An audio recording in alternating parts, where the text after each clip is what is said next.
تالت خطوة، اسأل عقلك اللاواعي للحصول على إجابات. زي ما قال المخترع العظيم توماس أديسون: لا تذهب أبدا إلى النوم دون أن تقدم طلبا إلى عقلك اللاواعي مرة أخرى. فبدل ما تدخل على سريرك عشان تنام وانت قلقان وبتفكر في الفواتير اللي لازم تدفعها، فكر تفكير إيجابي إزاي هتغير حياتك، وإيه الخطوات اللي هتقدر تاخدها عشان تزود دخلك. اسأل عقلك اللاواعي من خلال التحدث مع نفسك بصوت عالي. عاوزك تفتكر كده كم مرة دخلت تنام وفي سؤال بيدور في ذهنك وصحيت في نص الليل ولقيت إجابة ليه، أو بعد ما صحيت لقيت الفكرة والحل جه في بالك. وده أكبر دليل إن عقلك اللاواعي بيعمل 24 ساعة في اليوم.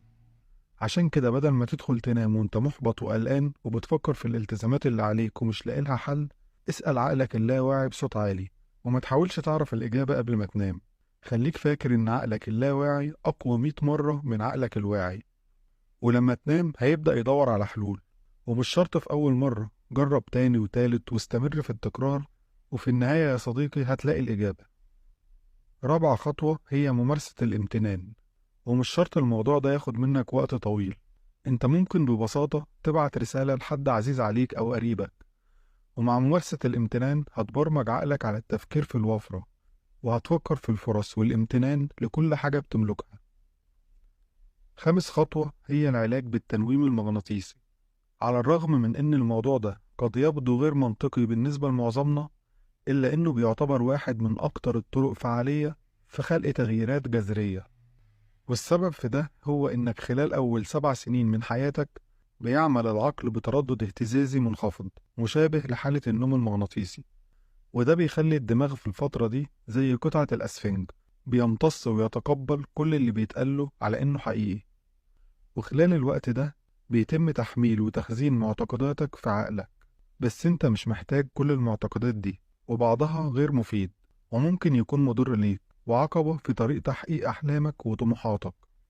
عشان كده من خلال العلاج بالتنويم المغناطيسي أو تمارين التأمل العميق تقدر تعيد عقلك لحالة الترددات المنخفضة اللي كان عليها خلال فترة طفولتك.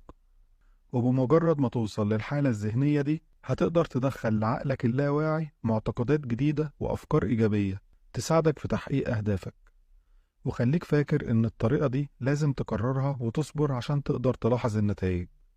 الخمس طرق دي هتساعدك جدا في إعادة برمجة عقلك لتحقيق أهدافك وتغيير حياتك للأفضل.